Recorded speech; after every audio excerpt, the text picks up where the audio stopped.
ជើងចូលក្រុងក្នុងបងអអំបុកគ្មានអ្វីកើតទុកបន្តិចឡើយណាថ្ងៃអមទូង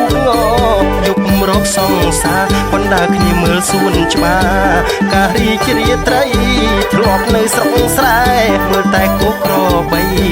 ដើរជិញ្ជាត់ត្រីរកក្តាមរកខ្ចងក្រុងសប្បាយក្រៃស្រីស្រីហៅបង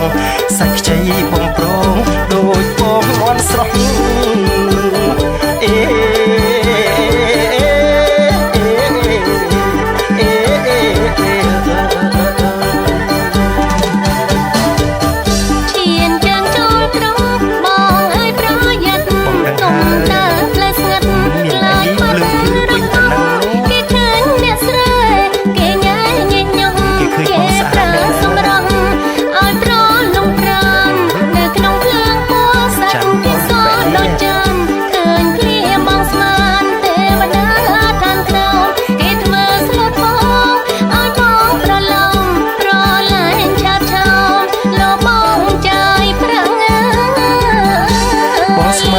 ស្មងទៅប្រុងបងស្មងដឹងអីស្រីទាំងឃើញប្រាំងស្រែមិនទាំងអត់ទេខ្លាំងគេត្រឹមត្រូវនឹងក្រុងអីលើ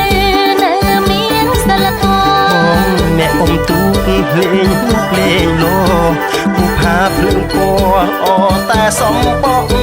កុំថាអញ្ចឹងគេនឹងចំអកជីវិតហើមស្រងធ្វើមិនដឹកវាសនា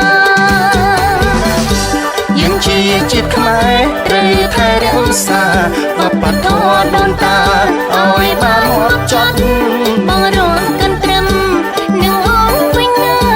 អូនរៀបអាហារនៅពេលណាបងហត់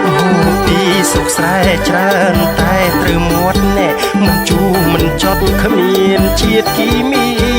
អបអរជានិច្ចព្រះរៀបពិធី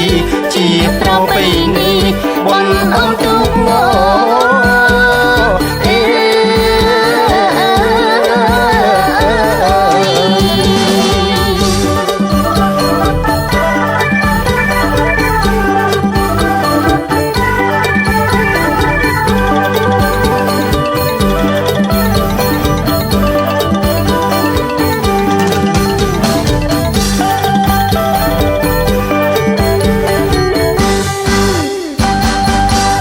ស្មានគេស្មោះទៅប្រុងបងស្មង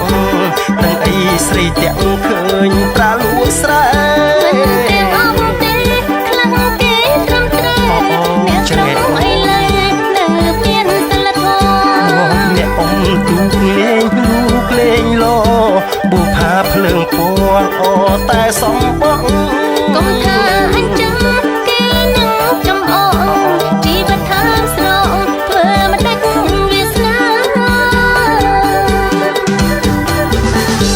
យើងជាជាតិខ្មែរត្រូវថែរក្សាវប្បធម៌ដូនតាឲ្យបានមកចត់បងរងកិនត្រឹមនឹងអូនវិញណាអូនរៀបអាហារនៅពេលណាបងហត់មកពីសុខស្រែច្រើនតែត្រូវមាត់អ្នកមិនជូរមិនចត់គ្មានជាតិគីមីអបអរជានិច្ចព្រះ